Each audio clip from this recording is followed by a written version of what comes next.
What's going on, guys? Welcome back. Madden 16, PS4. Do me a favor, like button, subscribe button, criticism in the comment section, Twitter, shutdown safety is my username. Taking a look at this run. You know what? The competition gaming community, the professional sports gamers now, I get so frustrated when I see them talk about football like they know what they're talking about, because Madden is not a conducive environment to simulation football. And this play, although it's going to take me a while to go through, is a great example of why. If you're not breaking down what happens on your plays, if you're not learning from what happens poorly in Madden, then you're not executing football properly.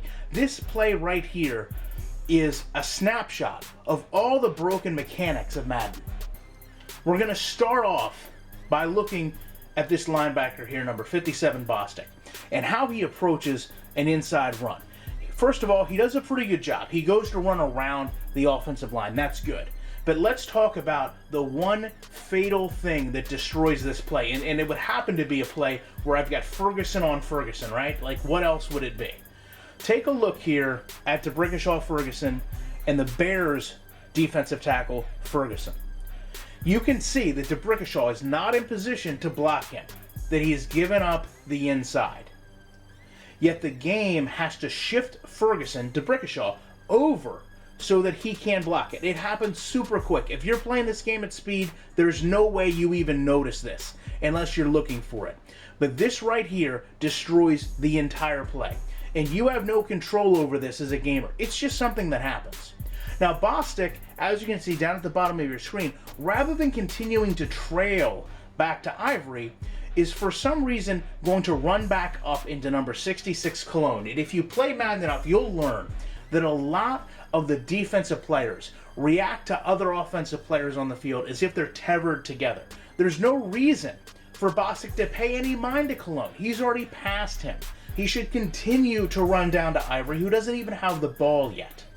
Now, the other problem is, because Ferguson is shifted back, that puts it into a position the game is not accustomed to. So Chris Ivory literally runs directly into Ferguson as Bostic stops his momentum and starts to run back up into Cologne. It just doesn't make any sense to have players tethered this way.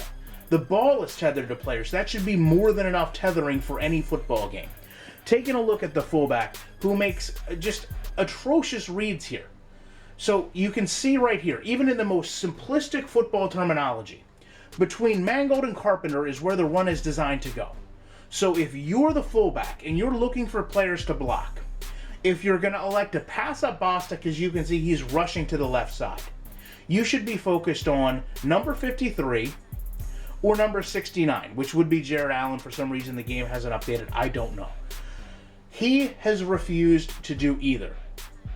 Instead, he is going to run into the back of Nick Mangold. Now, Nick Mangold is actually in a position where he's blocking Sutton.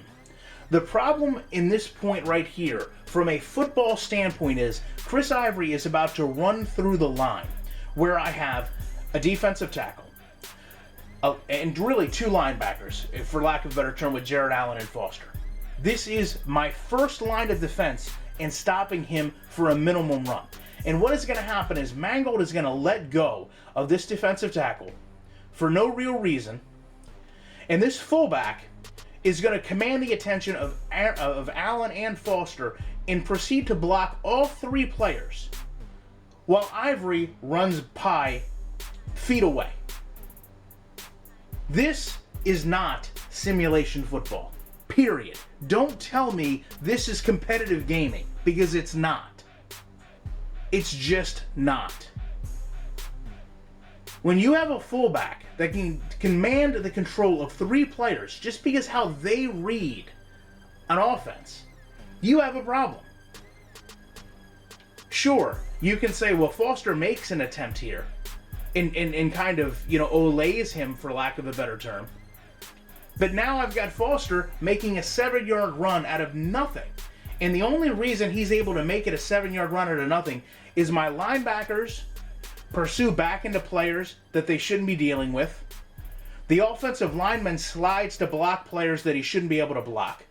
The fullback runs in the back of the center because he has no idea what's going on, and in turn controls the actions of three players while the halfback runs past. And he gets out in the open where he's tackled by three corner and safety combinations.